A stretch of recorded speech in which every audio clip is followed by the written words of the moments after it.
At 15, I stood at Pump 3 in Cape May while my father told me to find my own way home, and my sister laughed as the SUV rolled into the dark. And today, I am Olivia Carter, a New York designer with a folder of receipts, a grainy disc from that night, and a log that records my father coming back for gas, saying she will figure it out while a church fundraiser uses my face, and my sister's plan tries to cash in on a story that is not theirs. So I walk into a hall full of neighbors with my lawyer at my side and set a still frame beside a small notebook page that reads, "I will find my own way home, and I am not asking for sympathy, only accuracy, because the boundary I draw tonight is the only road back to me." So watch how a bench by a gas pump became the first desk of my life. The late summer sun was sinking behind the dunes, painting the Cape May sky with bands of orange and rose as my father Richard leaned over the steering wheel and told me to find my way home. My mother Linda kept her gaze pinned to the dark water beyond the road, her hands folded tight in her lap. In the back seat, my sister Sophia gave a short laugh that slid under my skin like a splinter. The SUV door thudded shut. Gravel crackled under the tires, and the car swept out of the lot and into the stream of traffic heading toward town until the taillights became two dull pinpricks, and then nothing at all. I stood beside Pump 3 with the smell of gasoline and salt in my nose, and the vibration of a passing semi trembling through the concrete. Sand clung to my toes inside cheap flip-flops. I pulled my flip phone from my canvas bag and held the power button until my thumb ached.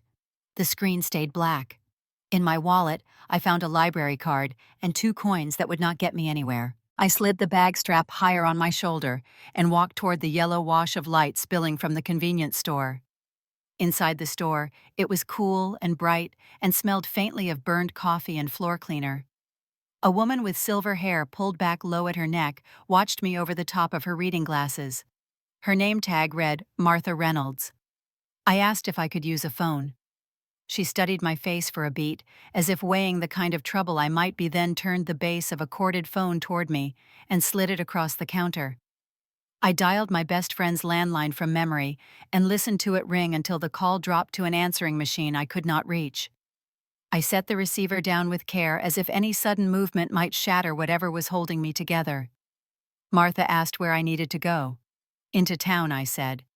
She came out from behind the counter, wiped her hands on a towel, and pointed to the bench across the street. "The bus would come in about 40 minutes. I nodded and thanked her. My voice sounded thin in my ears. She took a paper cup from a stack and filled it at the water dispenser, handed it to me without comment, then returned to the register. Outside, the air felt heavy and sweet with the scent of the ocean. I crossed to the bench and sat. The wooden slats were warm from the day's heat.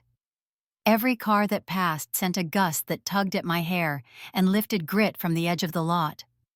I fixed my eyes on the painted line where asphalt met sand and tried not to imagine the inside of the SUV, the radio turned up to drown out anything human. I tried not to imagine how easy it was for them to leave. The store lights clicked off one bank at a time. Martha locked the door and walked over with 2 cups, one of water, one of coffee. She sat beside me, left a respectable inch of space, and told me to drink the coffee before it turned to mud. Her voice was unhurried and practical. She looked toward the pumps and then back to me and said she would be keeping the security footage from tonight just in case it ever mattered. She said she had seen enough kids stranded at these pumps to know that sometimes the truth needed proof. I felt my face heat and then cool like a wave had passed through me. I told her thank you, and meant it in a way that felt deeper than the words. The sky shifted to indigo. A gull drifted low over the road and disappeared toward the boardwalk. I pulled a small spiral notebook from my bag. The cover was bent at the corner where it had snagged on the zipper for weeks. On a blank page, I wrote a single line in block letters. "I will find my way home."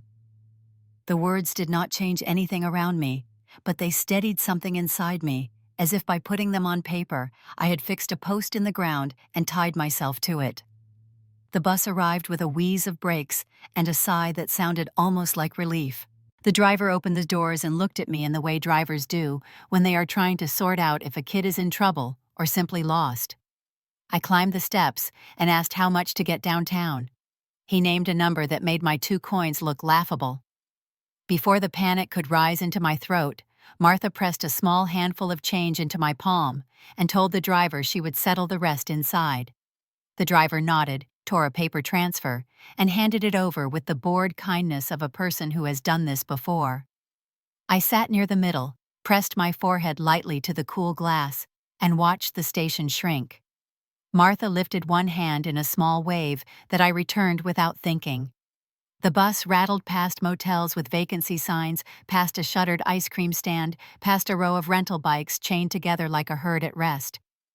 2 seats ahead, a toddler dozed against his mother.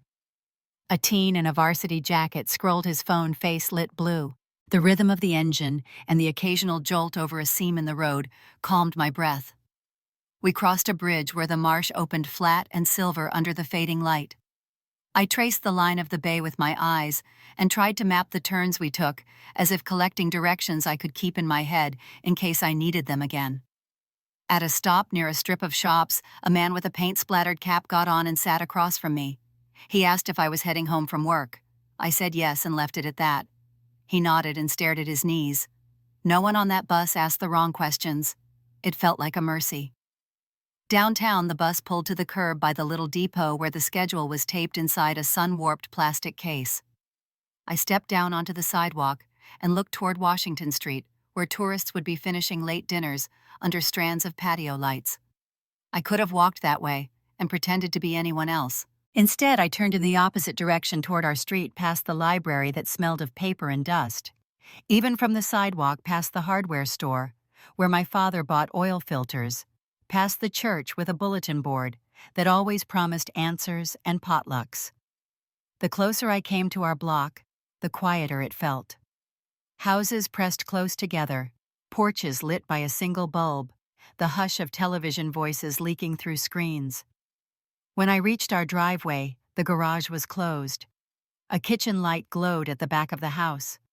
Through the window I could see the corner of the table, the salt shaker, a cereal box left open. No one came to the door. I slid my key into the lock and stepped inside. The air smelled of detergent and something burned earlier in the evening. A pan sat in the sink with a ring of sauce welded to its edges. On the fridge, a note in my mother's neat script reminded someone to defrost chicken for tomorrow. My name was not on the note. I set my bag on a chair and plugged my phone into the charger on the counter. The screen blinked once and stayed dark.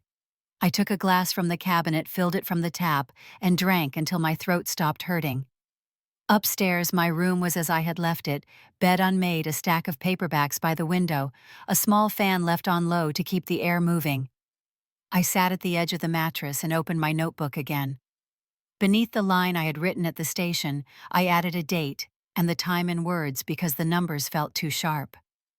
August of 2008, early evening turning to night. I pressed the pen down and let the ink pool at the end of the last letter. I listened for footsteps in the hallway, for the creak of the stair, or the sound of voices. The house answered with the hum of the refrigerator and the distant pulse of traffic blocks away. I pictured Martha locking the station for the night and imagined the glow of the monitor that held a grainy version of what had happened in the lot. I imagined the bus driver pulling the last run, the toddler now tucked into a bed, the teen dropping his jacket on a chair.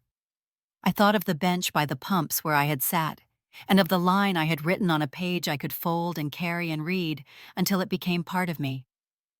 I set the notebook on the nightstand and lay back without turning on the light.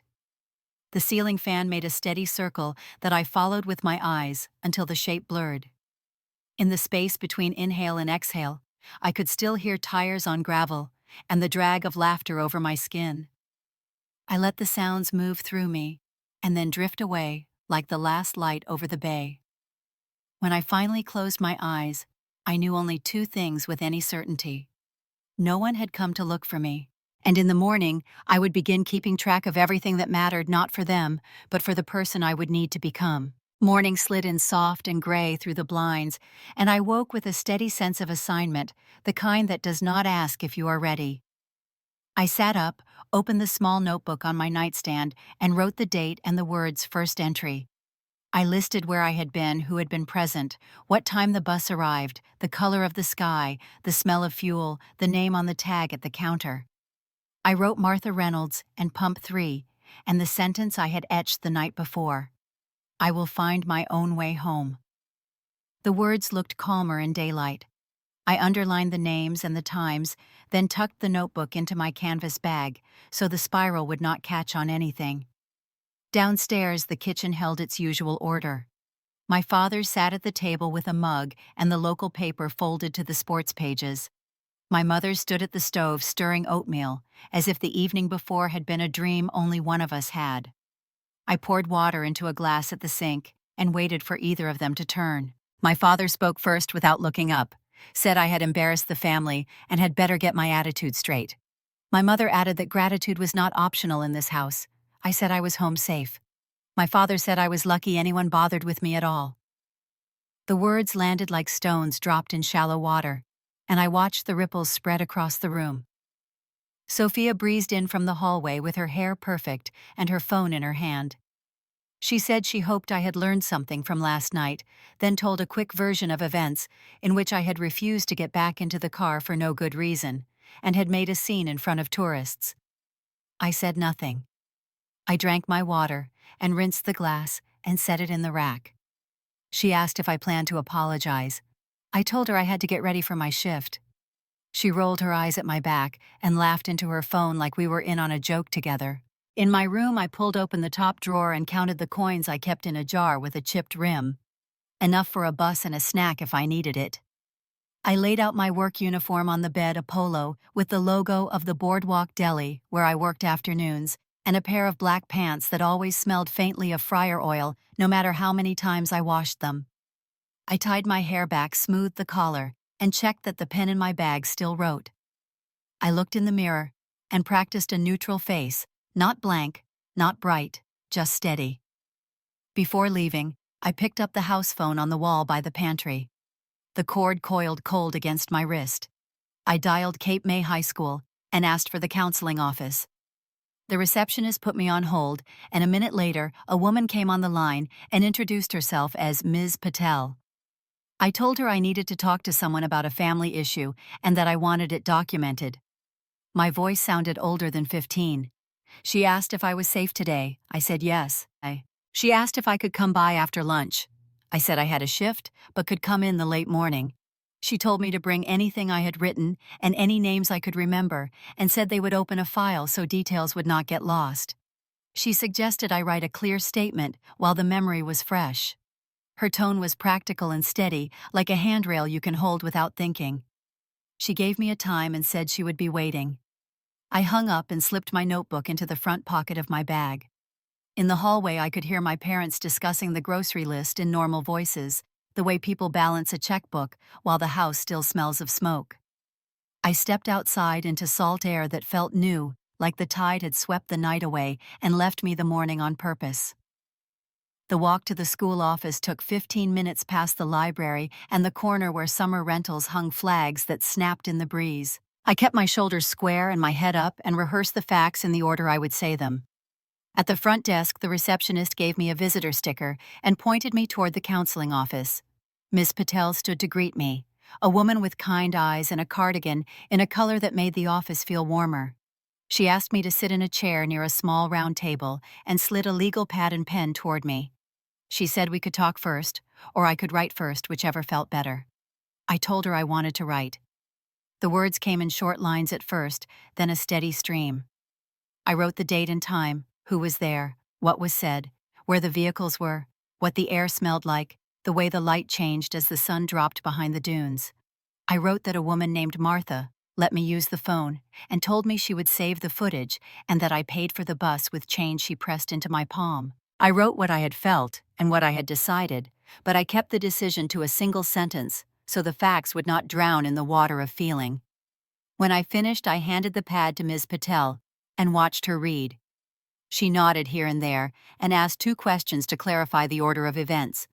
She said she would put my statement in my file, and that if anything else happened, I should come back or call. She said sometimes having the record is enough to make people think twice. She asked if there was someone I could call if I did not feel safe. I said I had a friend, and I had work, and that the bus schedule was taped up at the depot. She wrote down the name Martha Reynolds and circled it. She thanked me for coming in. I thanked her for listening. She handed me a copy of my statement and told me to keep it somewhere safe. Back outside, the air was bright enough to make me squint. I headed to the boardwalk for my shift. The deli was already humming with late morning traffic, a line of families ordering sandwiches and cold drinks to take to the beach. My manager, a man who kept track of the weather like a second ledger, handed me a cap and asked if everything was all right at home, in the way managers ask when they suspect it is not, but know they cannot hold the answers. I said I was good to work. I took orders, wrapped sandwiches, called out names, and wiped counters between waves. The rhythm of busy work steadied me. Every time I reached into my bag for a pen, I felt the edge of my notebook, and it felt like a promise I had made to myself. By mid-afternoon, my shoulders ached, and the smell of oil had settled into my clothes. On my break, I stood behind the building with a bottle of water and watched gulls circle the dumpsters with the patient calculation of experts. I thought about the copy of my statement in my bag and imagined it as a small spine running through the day. I wrote a short note under the morning entry. Spoke to Ms. Patel. File opened. Bring names and times if anything else happens. I underlined bring. When my shift ended, I walked home slowly, letting the crowd carry me along, and then stepping out of it when the noise became too much. The sky had that pale, late-day look that means the heat will drop as soon as the sun finds the horizon.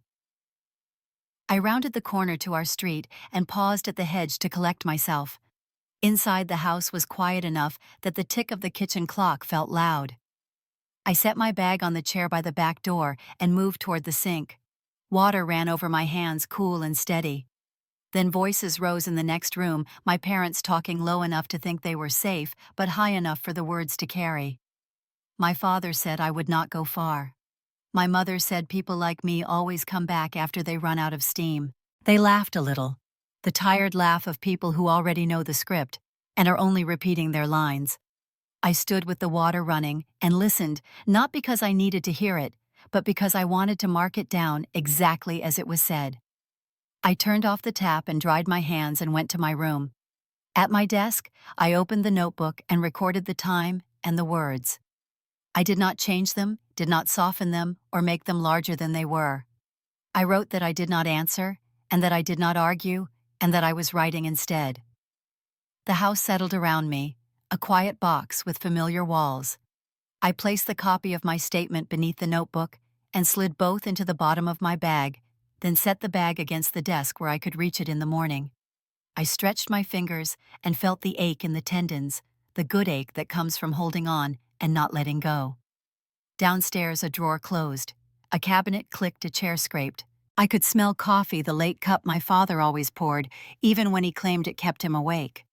I sat on the edge of my bed and breathed in through my nose and out through my mouth, not counting, just finding a pace that felt like mine.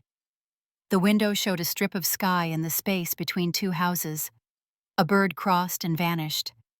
I thought about the bench across from the gas station and the way Martha had said just in case. I thought about the bus driver and his bored kindness. I thought about Ms. Patel circling the name of a woman she had never met. I pulled the comforter up and leaned back on my palms for a moment longer, letting the day settle into the neat boxes I had given it. Then I stood and changed out of the deli uniform and folded it, laid it across the chair so it would be ready for tomorrow. I placed my shoes by the door and turned out the light. The room eased into blue. I lay down and stared at the ceiling until the lines blurred and the full shape returned. I did not think about apologies or scenes or stories told in kitchens. I thought about the list I would keep and the path it might draw across a map no one else could see. When my eyes finally closed, it was with the feeling of a small anchor catching on solid ground. Morning inched forward with the steady tick of the kitchen clock and the soft scrape of chairs downstairs, and I moved through it with a clear list in my head. I set aside a slice of tips from the deli, marked a line in my notebook for every dollar saved, and copied a deadline from the guidance office bulletin onto a sticky note I pressed to the inside cover. Scholarship applications asked for transcripts, recommendations, a portfolio that looked more like a promise than a record. I went to the library after school and checked out books on drafting and color theory, returned them on time, and checked them out again. Ms. Patel helped me organize forms and suggested programs in the city where financial aid was possible if I could show need and grit. Every night I filled a new page with dates and times and the names of anyone who said yes. The application season felt like a long hallway with doors that stuck. I wrote essays at this kitchen table when no one was home, choosing my words like I was laying tile that needed to lie flat for years. I described working at the Boardwalk Deli, measuring the window ledge with a dollar bill, and then drawing it to scale in pencil, because I wanted to know how space behaved. I wrote about the way the smell of ocean air changed in September, and about how a room could hold two truths at once, safety and risk, if the light fell right. I did not write about the gas station. I did not write about the SUV. I wrote instead about the way I wanted to build things that made people feel more possible inside their own lives. The envelope that mattered arrived in early spring. It was heavy enough to make the mailbox tilt a thickness that signaled more than a polite no. I stood under the porch light and ran a finger along the seam, then carried it to my room and slid my nail under one corner. Pratt Institute welcomed me to the School of Design with a merit award and a need-based grant that would make living in New York hard, but not impossible. I sat on the edge of my bed and looked at the page until the words steadied, then wrote the figure in my notebook with a small star beside it. I showed Ms. Patel the next morning, and she hugged me in the hallway. In the office, she helped me start a checklist for housing and part-time work. She said, "This is the part where the timeline turns." My parents marked the news with polite distance.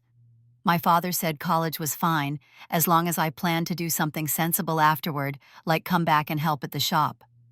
My mother asked if the grant money meant I could send some home for groceries. Sophia texted me a list of reasons New York would chew me up and spit me out, then asked if I could redesign her bedroom while I was learning for free. I responded with a short thank you to my parents and told my sister I had a full course load and a job to find. I kept my answers measured as if tone itself were a resource I had to budget. August brought heat that stuck to the skin and a bus ride north with 2 duffel bags and a cardboard box of books and a set of sheets borrowed from a neighbor. I took the subway from Port Authority to Brooklyn, chin lifted as the train lurched from station to station, and climbed out into a street that smelled like warm asphalt and espresso. The apartment I found through a student bulletin board was a 5th-floor walk-up in Bushwick with a window that faced a brick wall and roommates who worked odd hours and left notes about rent on the microwave. The first time I carried groceries up the stairs, I counted each landing and told myself the numbers were just another kind of exercise. Classes began a grid of studio time and lectures and hours with a T-square that felt like a new alphabet. I learned to draft with precision, to read light in the corners of a space, to measure twice and cut once, even if the cutting was digital. My favorite professor, Lila Harrington, carried herself like the city owed her nothing, and she liked it that way. She paused at my desk one afternoon and said I had a good eye for proportion and a calm hand. She asked where I worked. I said nowhere yet.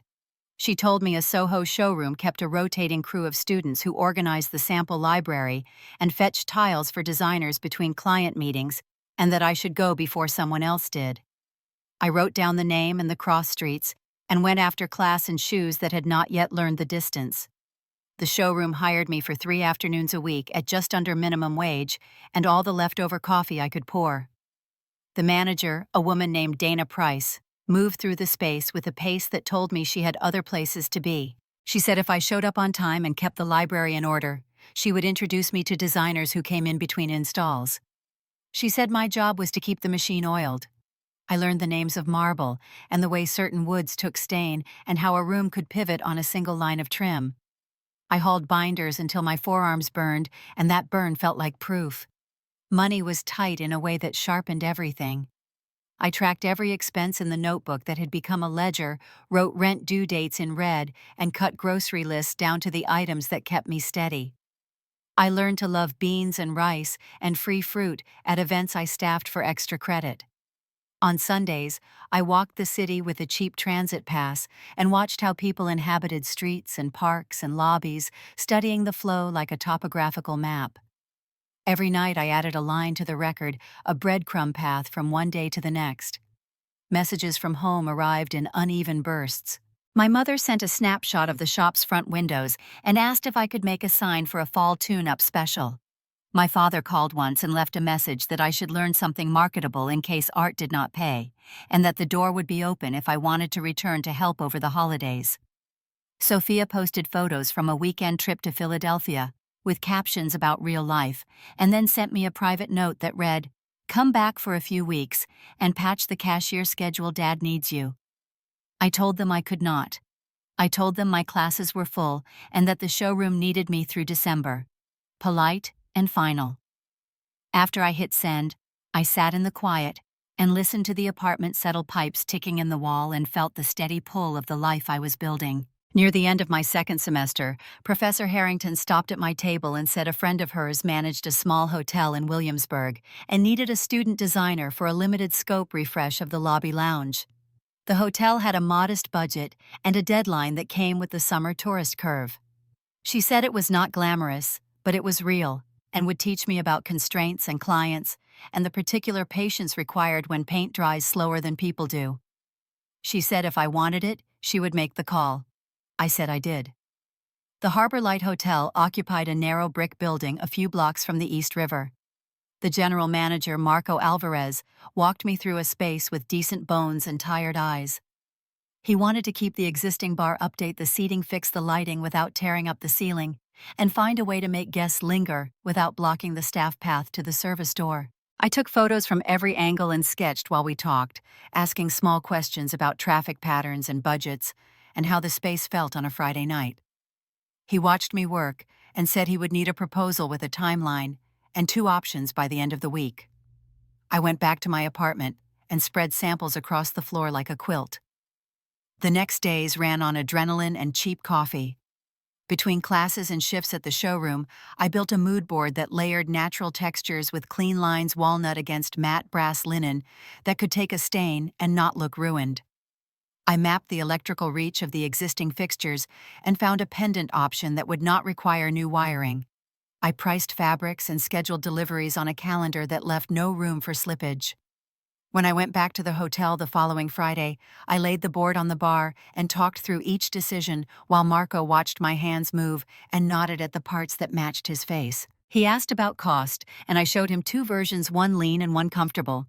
He asked if I could start in 2 weeks. I said yes, and then added that I would need an agreement in writing and a deposit to cover initial orders. The words surprised me a little, only because they landed so cleanly.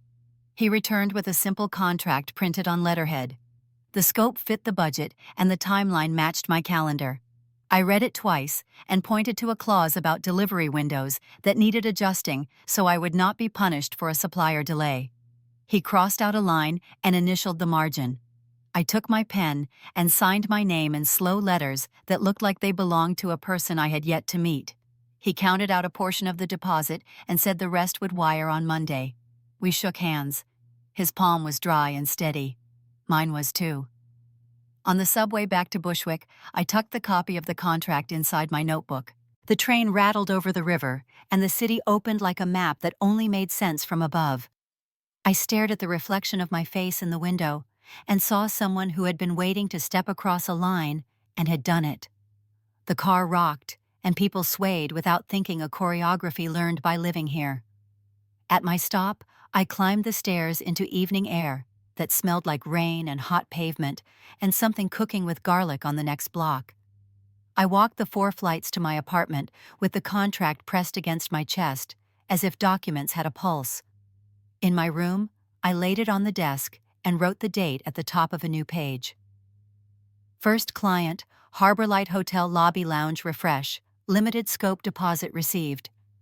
Then I underlined the word, first closed the notebook, and let the quiet settle into a shape I could recognize. Quiet did not last long. The following week I rode the train back and forth between classes and the hotel site, a rhythm that made the city feel like a long hallway with doors opening when I knocked with enough persistence.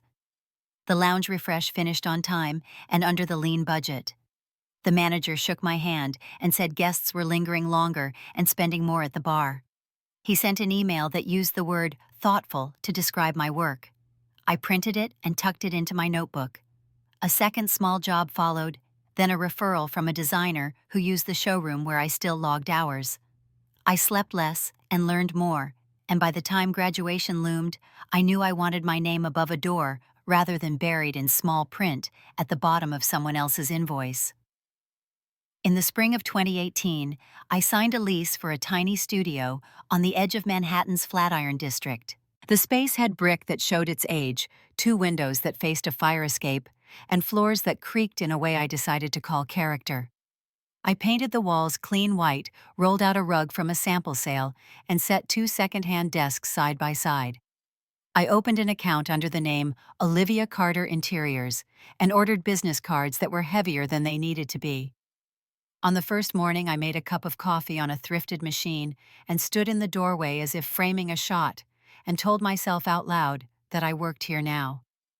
Work came the way work often comes, in a trickle that threatens to stall, and then in a stream that tests what you built. A couple in Tribeca wanted a nursery that did not look like a nursery. A cafe in the East Village needed lighting that made early mornings gentler without making the register area dark. A friend of a friend bought a place in Long Island City and asked for a living room that could hold 2 small children and the fragile art of adult conversation. I kept spreadsheets with color-coded cells and learned which suppliers answered the phone and which only answered pressure. I learned to pad delivery estimates to protect clients from the reality of trucks and traffic. I learned that silence after a presentation could be a good sign if the silence felt like a held breath. Ethan checked in when my first larger contracts needed language I did not yet speak. We met at a narrow cafe near Madison Square, where the espresso came in small cups and everything echoed. He wore a suit that matched his new world and a grin that still belonged to the campus steps. He read through my draft agreements and circled clauses that left me exposed. He said payment schedules should reflect milestones rather than hope. He said indemnity was not just a word that lived in case law but a boundary that protected the part of me that was not a business. He asked how much I wanted to hold on to design ownership after install, and helped me write terms that were fair on paper and in practice. When he slid the marked pages back to me, I felt the same steadiness I had felt in the counseling office years ago, the sense that a system could be navigated if you named each step. The year rounded, and so did my calendar. I hired a part-time assistant to manage samples and emails that did not require my eyes. By the end of 2019, I had a junior designer who could turn my rough sketch into a clean plan before I could finish a first pass on lighting. We set weekly check-ins and monthly reviews that were short and efficient. I learned that leadership was not volume, but pace, not urgency, but clarity. I learned how to tell a client no in a way that sounded like a yes to the project's integrity. Work shifted during the early months when the city slowed, and then found other ways to move. Residential projects multiplied as people stared at their walls and wanted those walls to hold them better. Video calls replaced most site visits. I walked through living rooms while laptops tried to be cameras, and made decisions about sofas with households gathered on the far side of a screen. The studio stayed small on purpose. By the start of 2025, we were a team of 9, a group that could turn around a boutique hotel refresh and a Brooklyn townhouse in the same quarter without losing weekends to panic. Revenue was steady, at about $2.5 million each year, a number that looked large on paper and smaller when I paid vendors' salaries, rent insurance, and then took my own check.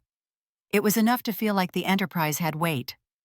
I kept up my own ledger the way I had when I was 15, although the entries were different. I recorded project starts and delivery dates, client names, and final numbers, but I also kept a section labeled Anchors.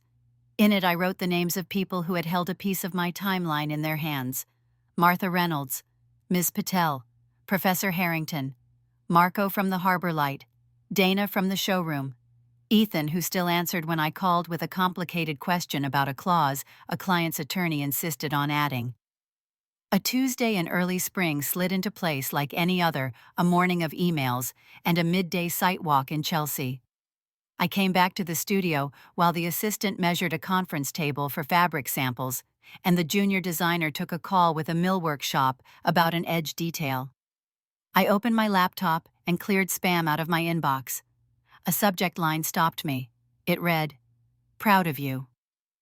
The sender field was my mother's address, the one I had left in my contacts, because deleting it felt like tearing a page out rather than turning it. I stared at the screen. The email preview showed a thumbnail image of my face from a photo used on our website press page. I clicked. The message began with a line about family being everything, and the joy of watching a child find her path in this big and sometimes cold world. It went on to invite readers to support a community fundraiser for local families facing hard times, a campaign organized by my parents. Embedded in the text was a link to a donation page where my headshot sat in the center above a paragraph about how I had been helped by unconditional support, and how I now gave back, and how this fund would let other kids have what I had. The closing line thanked me by name for being a beacon and an example.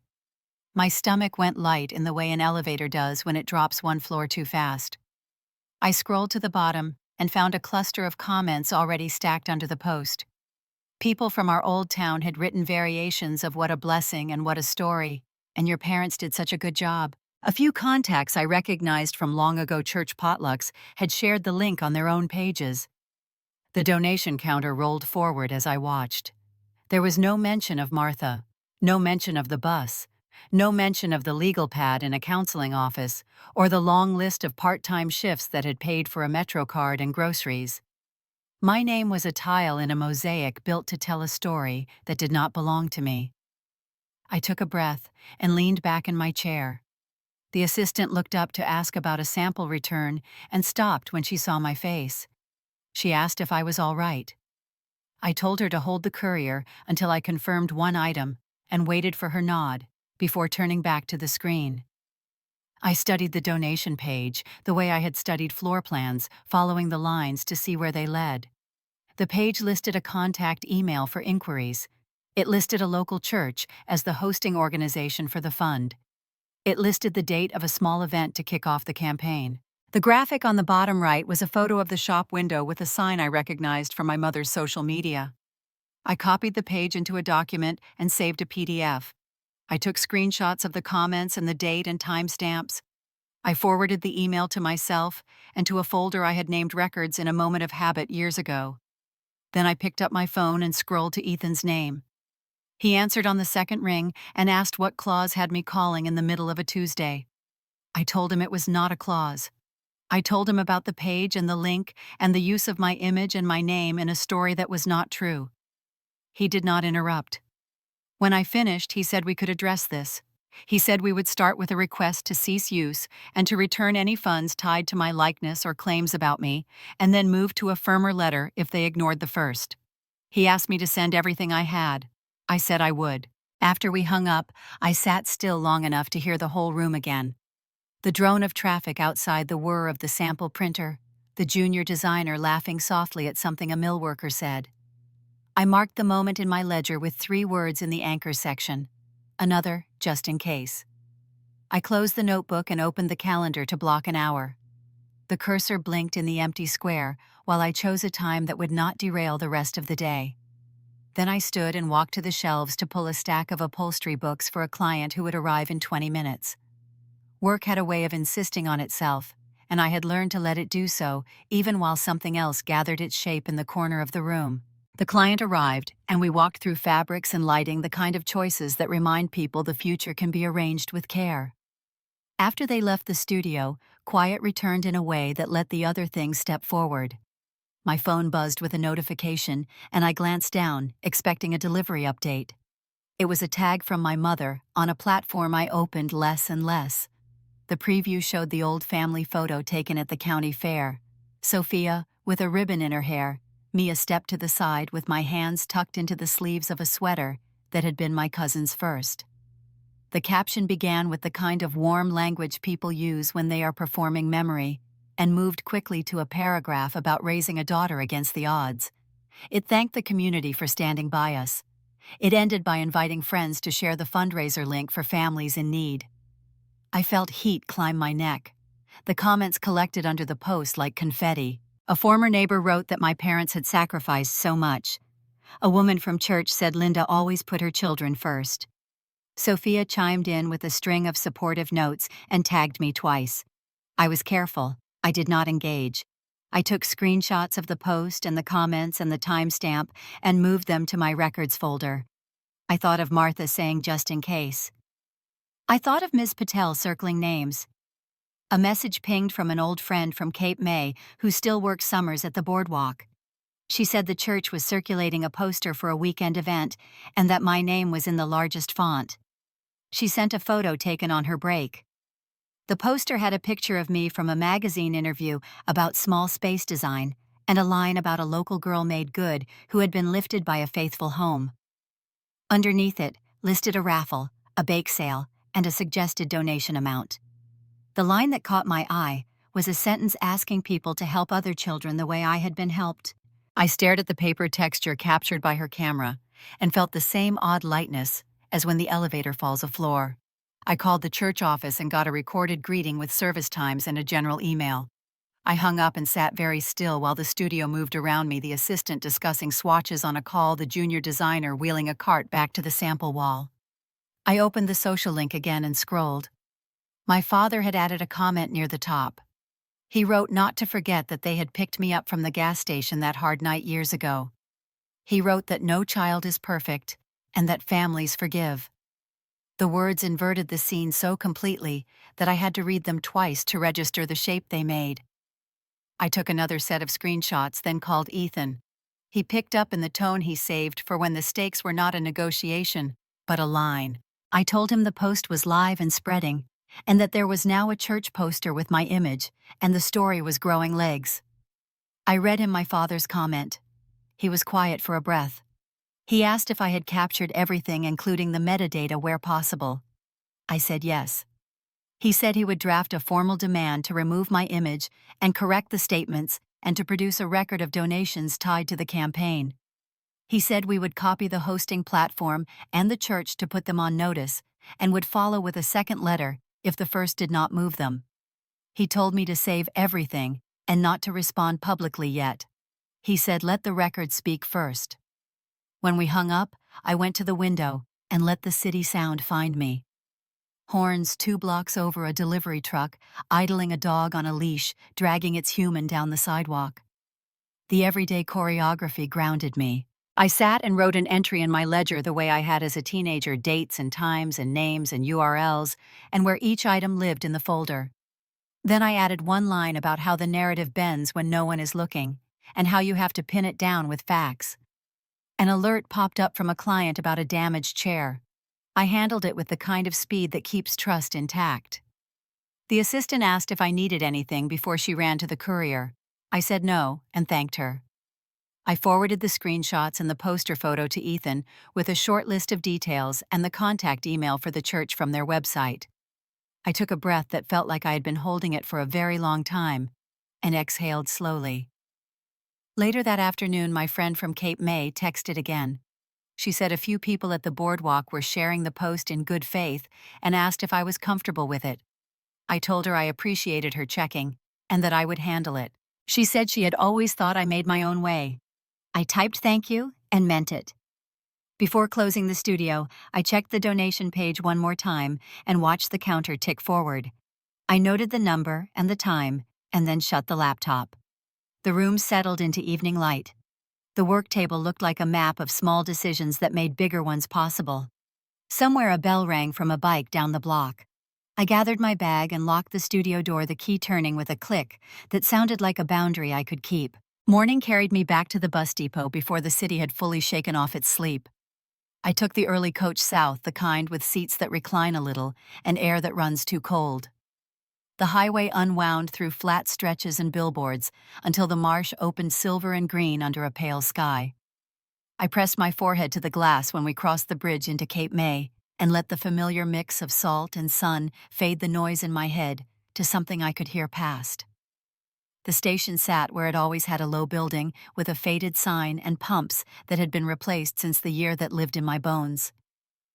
The convenience store door chimed when I stepped inside. Martha was behind the counter with a stack of scratch-offs and a cup of coffee. Her hair was still silver and still pulled back neat. For a heartbeat, I saw myself at 15, small and stiff in the same doorway. Then she looked up and her face shifted the way faces do when memory lands. She said I had grown into the bones she remembered.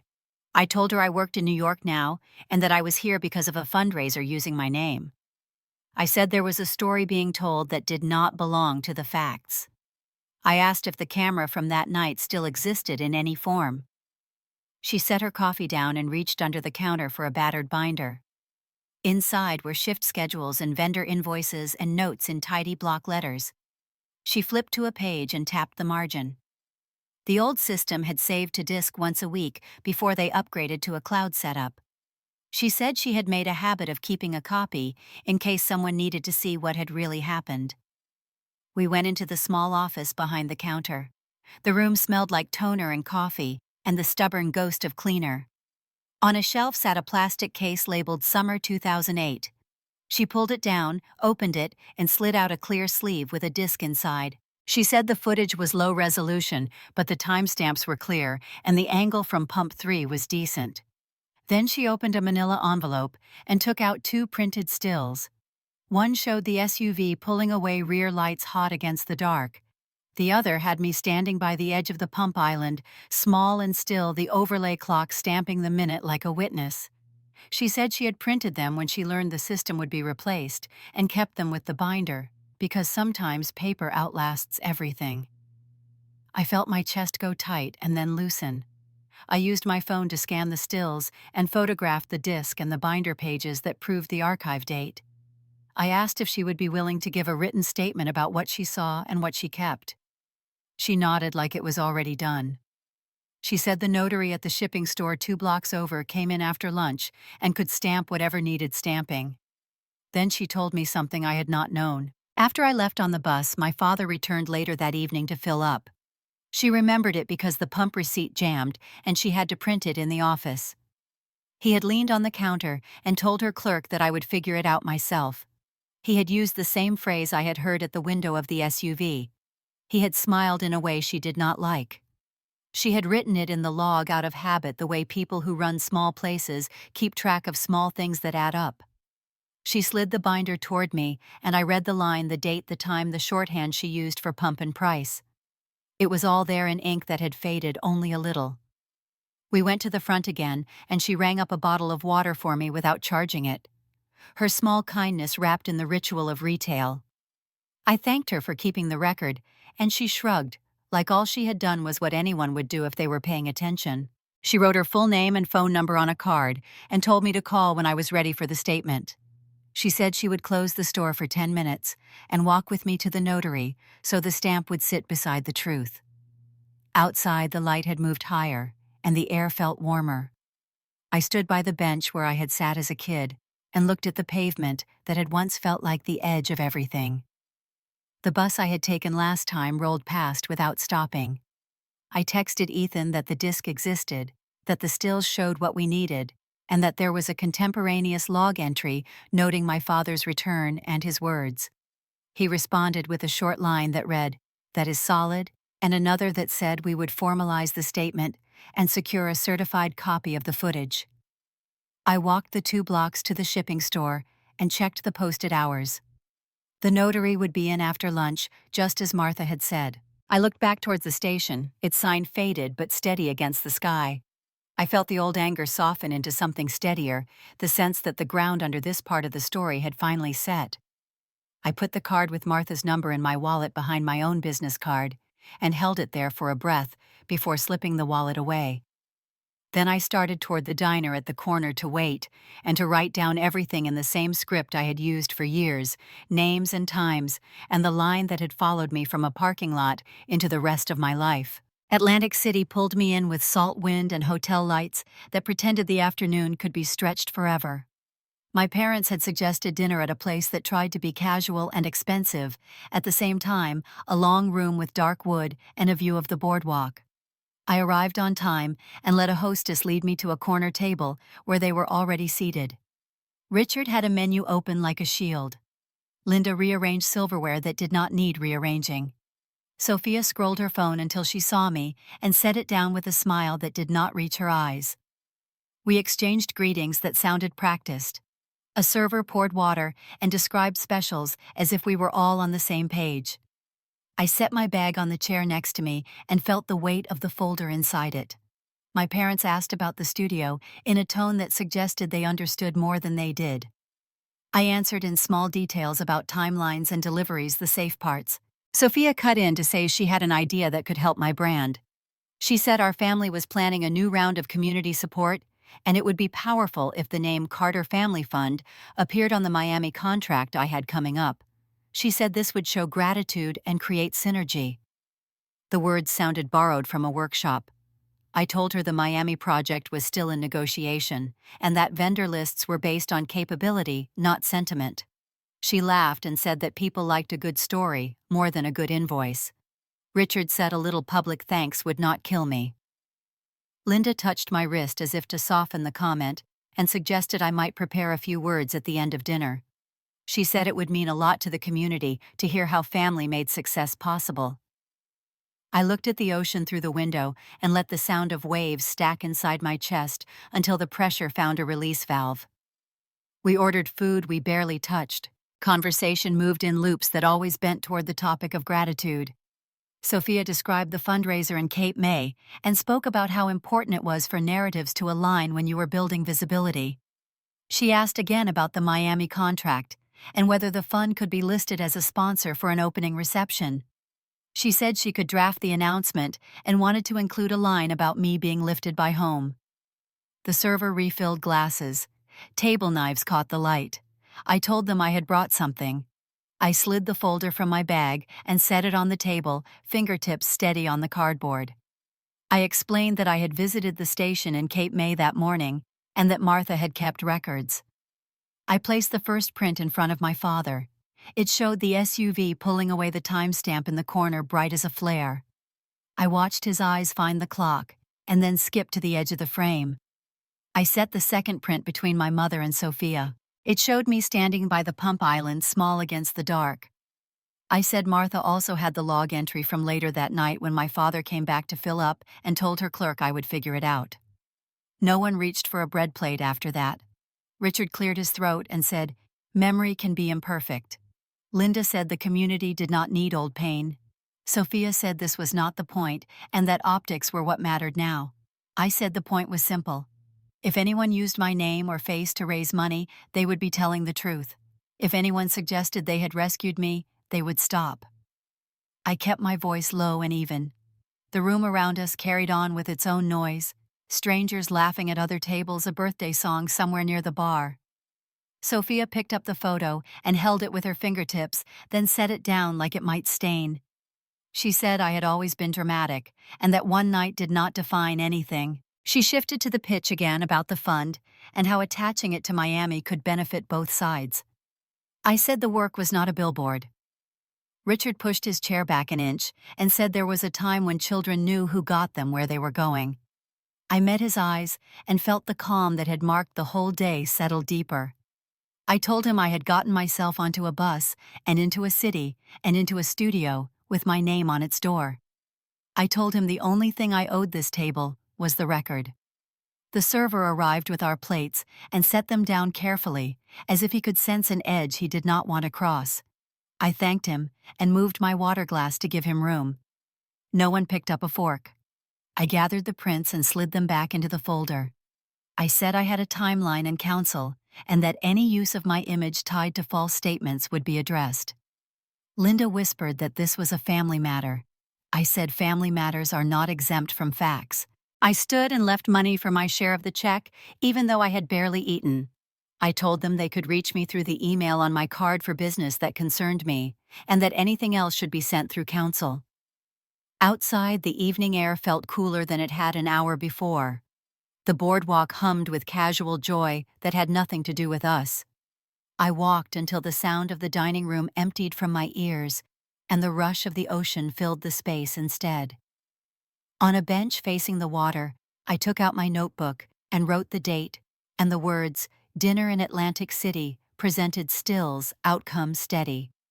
I closed the cover and watched a yacht glide along the dark line where sea met sky, and let the quiet move through me in a way that did not ask for permission. Ethan called early the next morning while I was still looking at the tide chart on my phone. He said he had drafts ready and wanted my review. An hour later, we were on a video call walking through a letter that demanded removal of my image and name from all fundraising materials, a correction of false statements, and a return of donations that were raised using my likeness or a false narrative. The second letter put the platform and the church on notice, asked for preservation of records, and requested a point of contact for compliance. He kept his voice even careful with verbs that carried weight. I read each paragraph twice, made 2 small edits, and approved both. He sent the letters by email and overnight courier. I forwarded the church notice to the general account listed on their site with a brief line requesting confirmation of receipt. I sent a separate message to the administrator whose name appeared on the poster photo my friend had taken. I kept everything spare and professional, a record that could stand on its own. Then I reached out to the human resources address for the Philadelphia firm where Sophia worked, attached screenshots of the posts using my image, and stated that false claims connected to my name were in circulation. The first reply came from a church volunteer who managed daily emails. She wrote that she would escalate to the board and to the pastor. She asked if I could send the exact links and a list of any images to be removed. I gathered the URLs and attached a folder of files labeled by date and time and pressed send. Late in the day, a short message from a board member arrived, acknowledging receipt and stating that council would review. I printed both and slipped them into a manila folder. From the firm in Philadelphia, I received an automated ticket number and then a note from an HR associate asking for a call the following afternoon. The tone was steady and neutral. I set an appointment on my calendar and wrote a reminder to send them the poster image in a higher resolution if they asked. Work kept moving in the foreground, clients with questions about lead times, a vendor update that required a small pivot on a wood finish, the ordinary maintenance of a business that resists drama by design. Late afternoon stretched thin when a message from Sophia landed in my inbox. The subject line referenced defamation and damages. The body accused me of harming the family reputation and interfering with a charitable effort.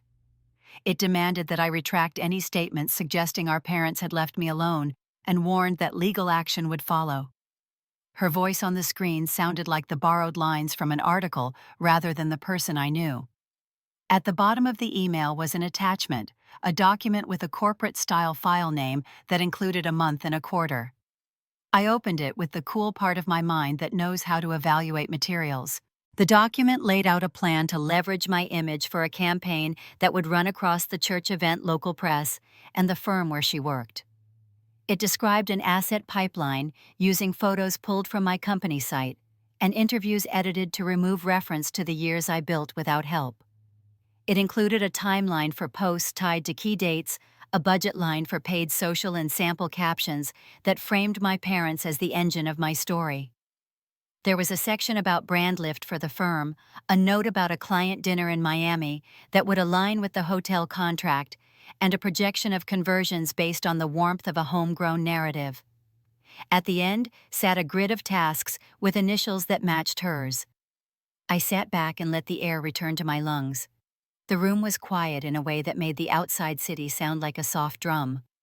I saved the email as a PDF with headers and exported the attachment with its original name. I created a new folder in the records directory and placed both inside, then copied the folder to a drive that lived off the studio network. I sent everything to Ethan with a single line that said, "The attachment appears to be a plan to use my image for a personal campaign tied to her employment." He replied within minutes with a short receipt and another message that said this changes the posture and that he would prepare an additional letter addressed to the firm's general counsel. I responded to Sophia with a brief note, acknowledging receipt and stating that my counsel would reply. I did not address the content of her claims or the attachment. Then I returned to the church emails and drafted a calm follow-up listing each item for removal in simple sentences and added that copies of all posts had been preserved. The board member replied with a promise to pause public sharing pending review.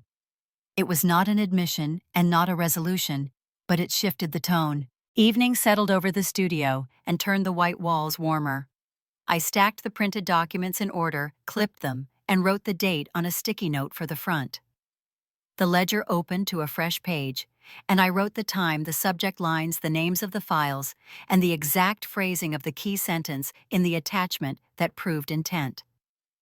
I paused and read the list once through from top to bottom. The city hummed at the window. Somewhere a siren lifted and faded. I closed the book and rested my palm on its cover until the muscles in my hand eased, then set it beside the folder so it would be the first thing I saw in the morning. Jason called mid-morning and said he wanted to walk the record himself.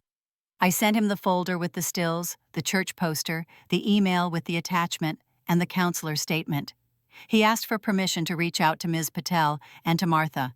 I agreed and stayed out of his way. By afternoon, he had spoken to both. He told me Martha produced the disc and the printed stills and that her log entry matched the timestamp. He said Ms. Patel confirmed the existence of my file and the date it was opened, and that the school would provide a formal letter verifying procedure and preservation. The next day he drove to Cape May and sat with my parents separately in a quiet corner of a diner that still served coffee in heavy mugs. He called me afterward and described what he could verify on the record. My father said families remember nights differently and suggested I had refused to get back in the car. My mother stressed community and forgiveness and said the fundraiser was about helping others and not revisiting old pain. Jason noted that neither answer reconciled with the disc, the photos, or the log entry, and that the claim about returning to pick me up failed on the timeline. He said he would request written comments for accuracy and would include any response in full. He sent a list of questions to the church board, asking who designed the poster, who approved the copy, and whether any funds had been received due to the use of my name and image.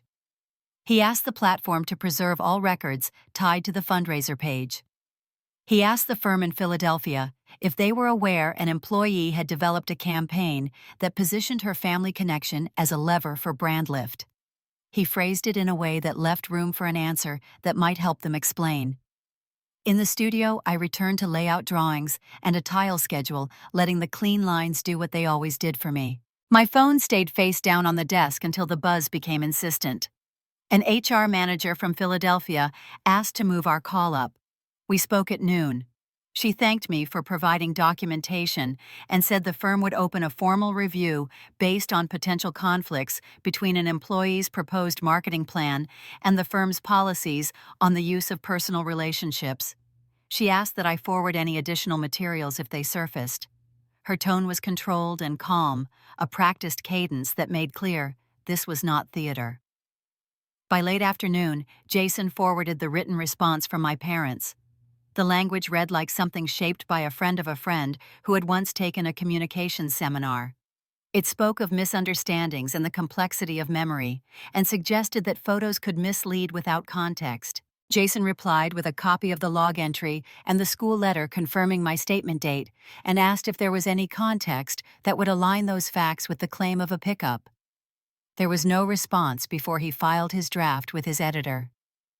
At 4:30, my phone lit again with a Philadelphia area code. The HR manager informed me that the firm had placed Sophia on administrative leave pending review of materials that suggested she had created and circulated a plan to use a family member's image for a campaign connected to her employment.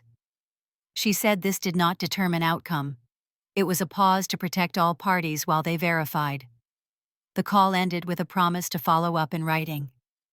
I set the phone down and watched the late light move across the studio floor.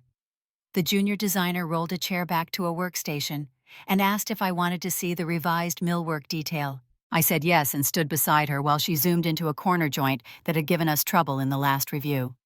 The clean fix held on screen. For a moment, the clarity of it felt like oxygen. Then I went to my desk and opened my ledger and wrote one line. Firm initiated review. Suspension noted. Records align. The church fellowship hall smelled like coffee and floor wax and the sweet edge of sheet cake. Folding chairs faced a small platform where a lectern stood with a vase of flowers and a microphone that whistled when the volunteer tested it.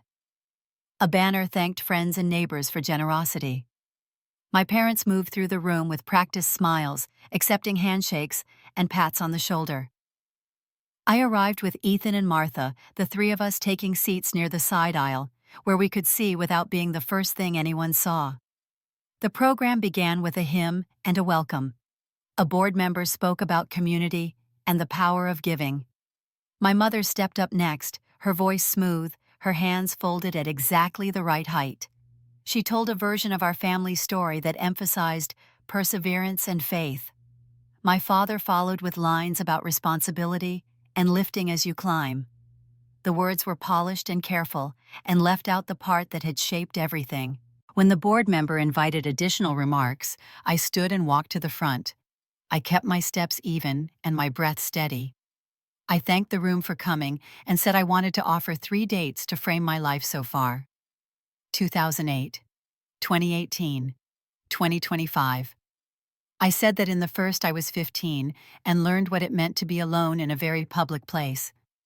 In the second, I signed a lease for a small studio in Manhattan and began a business with my name on the door. In the third, I worked with a team that served clients with care and clarity. I said I did not want money from anyone here. I wanted accuracy, and I wanted any use of my name to reflect facts. I stepped aside and Martha joined me. She held a folder against her chest, the way clerks hold ledgers. She faced the room and said she ran the station where I had stood as a kid.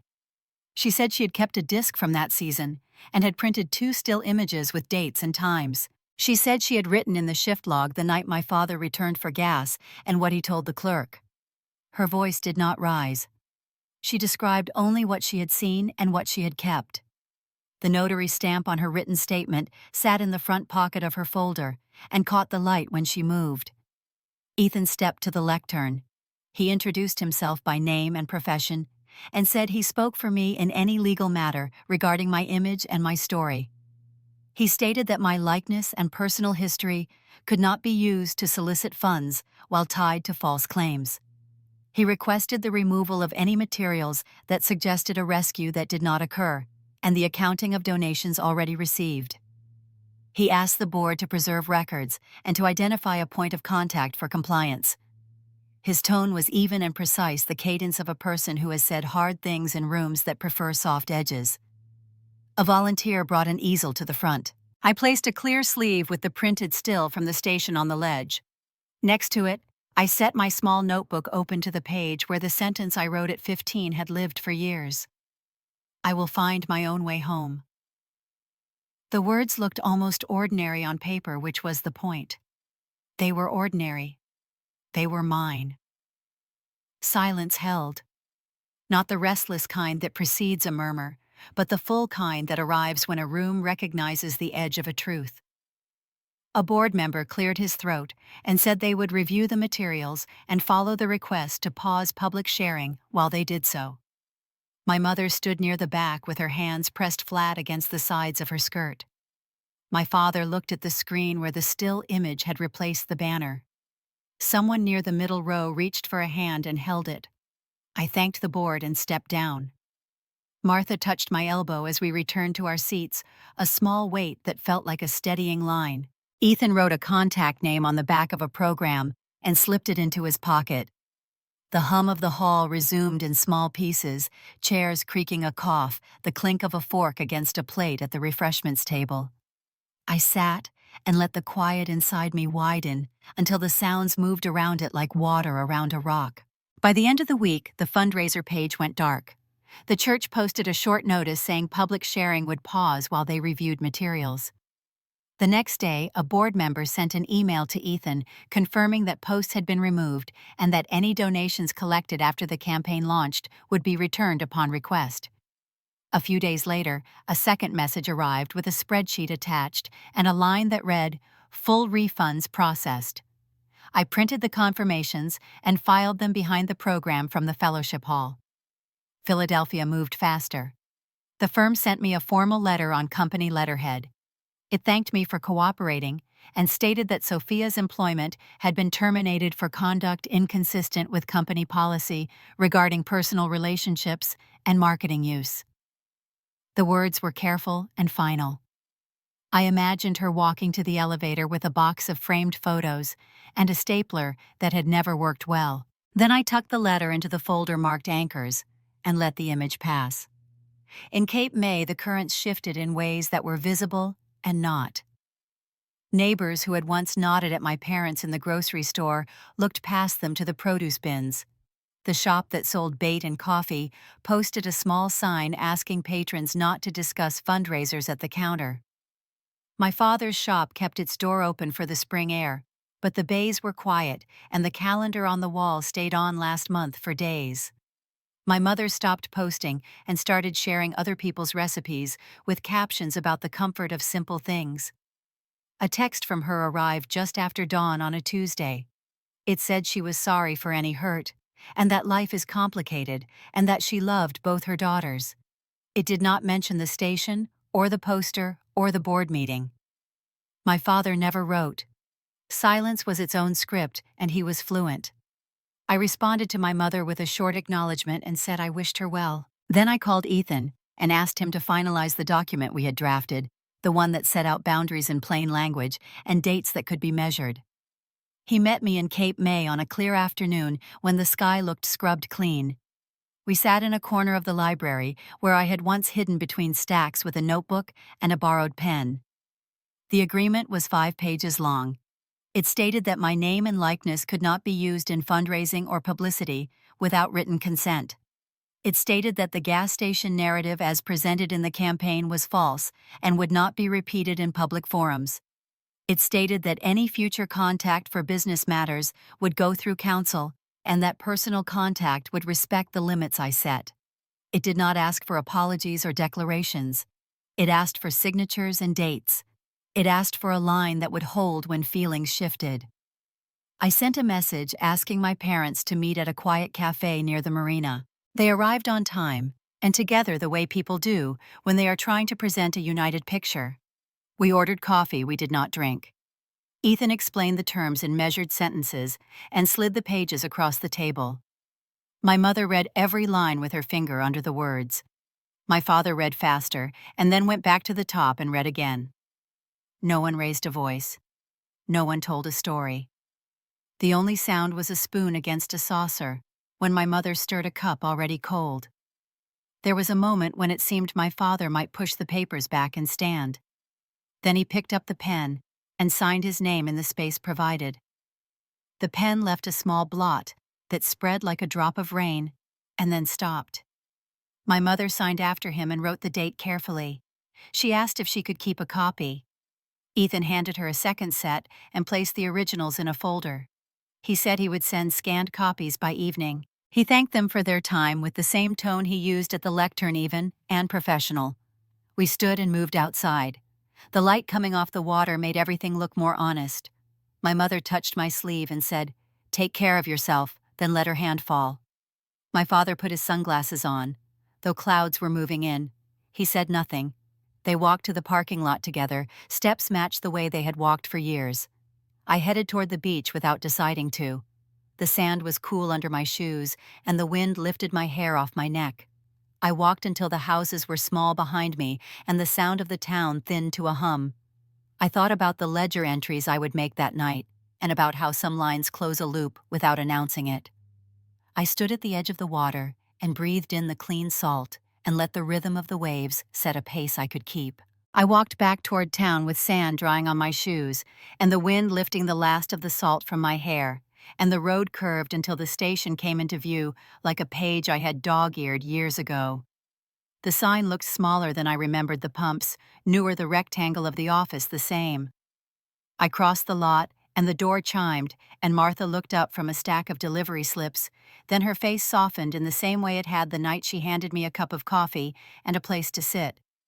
I told her the church had pulled the posts and returned the money, and that the firm in Philadelphia had made a decision. I thanked her for the disc and the stills and the way she had written things down, without knowing who would need them. She said the habit came from years of keeping small businesses running, that paper remembers what people try to forget. I asked if she would take a walk with me to the bench across the street, and she nodded and locked the register with the practiced twist of a key. We sat where I had once kept my head down and my hands wrapped around a cup. Cars came and went. A gull circled and barked a boy on a scooter, cut a clean line past the pumps like a small metronome.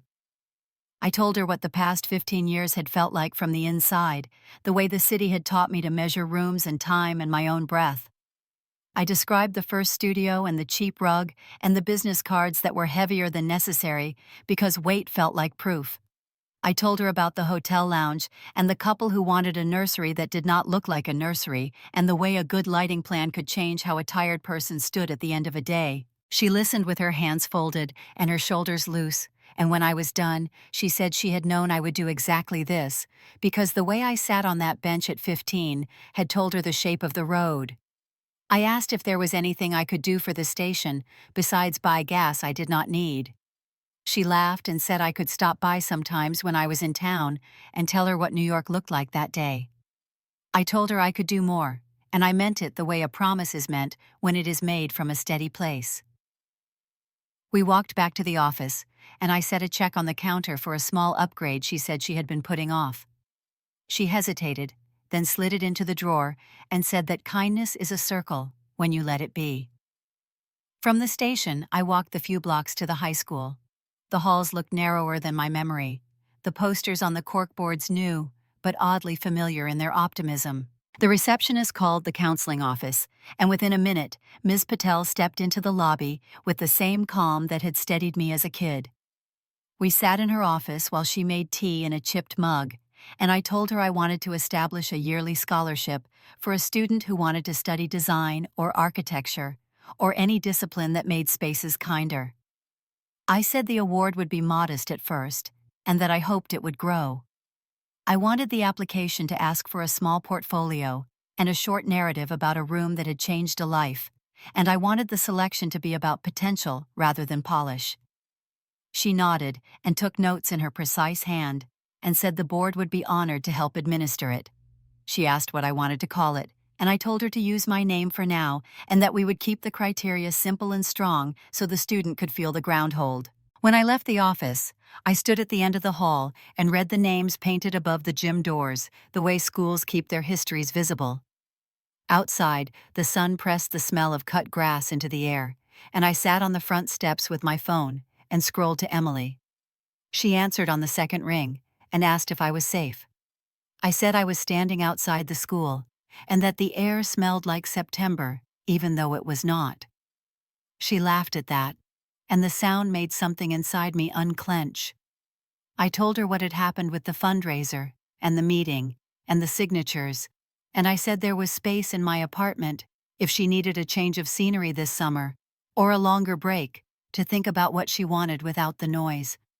I said there was a desk at the studio where she could try her hand at assisting with sample pulls and client prep, and that no one there would ask her to be anything other than exactly herself. She was quiet for a breath, and then said she might take me up on that.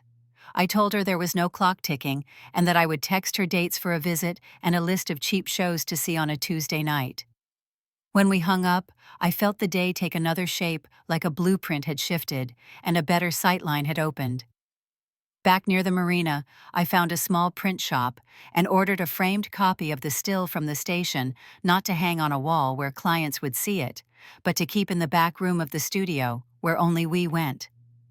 The owner asked if it was for a special occasion, and I said it was for memory, which felt like a special occasion in its own right.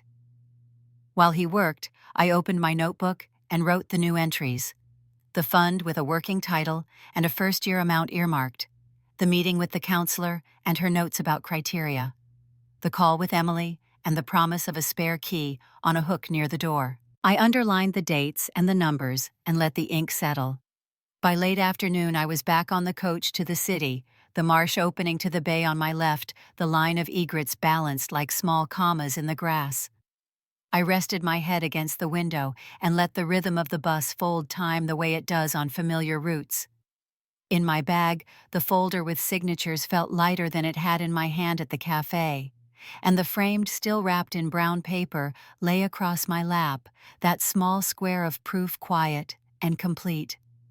I thought of the night I had taken the bus in the other direction, with a paper cup of coffee warming my palms, and a sentence in a notebook that felt like a raft. I let both rides sit beside each other until they stopped arguing and started to agree. The city met me with the scent of steam and spices, and the clean part of rain. I took the subway to the studio and unlocked the door and set the frame on the back shelf. The team had left sticky notes on the work table, questions about a fabric memo and a delivery window, and whether a client could shift a meeting. I answered each in tidy lines and placed the notes where they would be found in the morning. Then I stood in the center of the room and looked at the boards on the walls, the drawings layered with tape and pencil, and the faint marks of erased lines, and the whole thing felt like a living ledger of people making careful choices. On my way out, I stopped under the streetlight at the corner and called Martha. I told her the scholarship was in motion and that I would send details once the board approved paperwork. She told me to keep my shoulders back and my eyes where they belonged, and that the station would keep the coffee pot on in case the road ever put me on that bench again. I promised to visit and said I would bring a photo of the first student who won if they were willing. She said she would make room for that on the bulletin board behind the counter. At home, I placed the frame still on a shelf in my bedroom, not the first thing a guest would notice, but a piece of the room only I would name. I cooked a simple dinner and ate it standing at the counter, like a person who has a place to be and has already arrived. After dishes, I sat at the small table by the window and opened the notebook that had followed me across so many rooms. I wrote the last entry for the day, the words steady and simple, and closed the cover. The room held a quiet that felt like truth rather than the absence of noise. If you have ever had your story borrowed or bent, keep your records close. Look for people like Martha and Ms. Patel and Ethan, who will help you hold the line and set your boundaries where you can keep them. If this story finds you at a moment when you are deciding what to carry forward and what to put down, leave the word boundary in the comments, and I will send a checklist for safe and lawful ways to draw your own lines so the next page you write belongs to you.